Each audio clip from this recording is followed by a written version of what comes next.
রাজশাহীকে উড়িয়ে দিতে বিপিএল খেলতে ঢাকায় পা রাখলেন আফ্রিদি, কায়াল মেয়ার সহ অনেকে। চারদিকে চলছে বাংলাদেশ প্রিমিয়ার লিগের বিপিএল দামামা। দলগুলো ব্যস্ত শেষ মুহূর্তের প্রস্তুতিতে।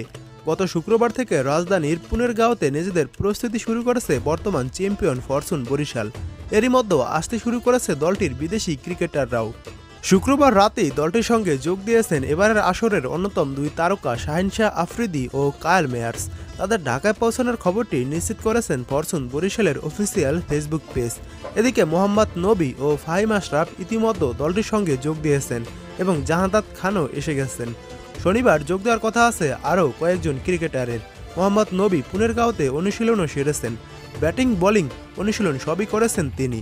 আফ্রিদিকে অবশ্য পুরো বিপিএলের জন্য পাচ্ছে না বরিশাল। তাকে ৩০শে ডিসেম্বর থেকে ১৫ই জানুয়ারি পর্যন্ত খেলার অনুমতি দিয়েছে পিসিবি। তবে ফাহিম আশরাফ ও ইমরান খান জুনিয়রকে পুরো বিপিএল খেলার জন্য অনুমতিপত্র দিয়েছে পাকিস্তান ক্রিকেট বোর্ড। বিপিএলে বরাবরই পাকিস্তানি ক্রিকেটারদের আধিপত্য থাকে। তবে এবার বরিশাল দলে আছেন ৫ জন পাকিস্তানি ক্রিকেটার। আলী মোহাম্মদ খান জাহান্দাত খেলবেন দলটির হয়ে। তাদের প্রায় সবার একই সঙ্গে বরিশাল দলের সঙ্গে যোগ দেওয়ার কথা রয়েছে।